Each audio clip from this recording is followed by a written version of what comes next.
I'm going to be doing. So I'm sorry, body shop, but the reason I'm doing this is because I'm still unsure whether I've got all the parts for this car. And also I'm going to be fitting a lot of aftermarket parts, so it's nice to test whether they fit first before they go into paint and we have to readjust them afterwards. And if there are parts missing, the perfect time for me to order them will be when the car is at the body shop. That way when it comes out, I'll have the parts ready to fit. At least that's my train of thought. Now we are going to be reusing the rear bumper. Only problem with this, there's some pretty severe holes in it from what we think was a forklift. I don't really know anything about bodywork, as you're about to find out, but I'm more than happy to give things a go. So I'm going to heat the bumper up, then use some plastic weld on the back of it to hold it together, and after the plastic weld's on, just to give it a bit more strength at the back, I'm going to add some fiberglass. And once the fiberglass is dry, I'm going to be using a special filler which is made for plastic bumpers over the top. And whilst we wait for the filler to set, I can move back onto the car and start installing a load of trims and plastic pieces.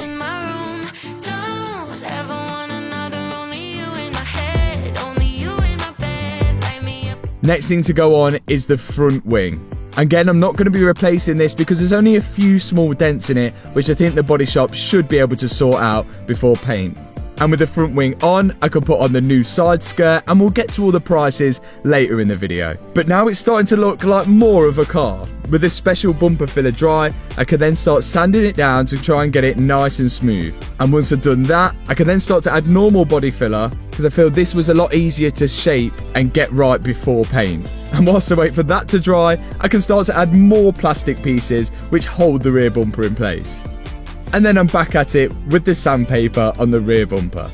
And finally, a bit of primer to find the high and low spots of the filler.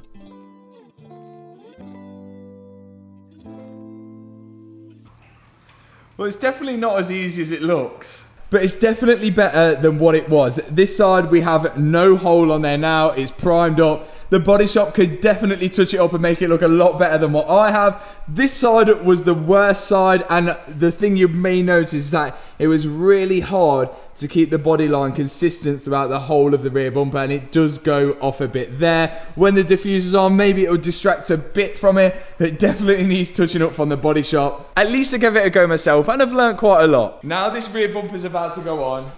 The Porsche is slowly going to start to come together. But I'd be lying if I said that this was an easy rebuild.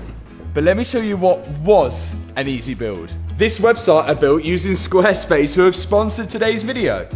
Now Squarespace do everything from websites to online stores to marketing tools and analytics. It really is the all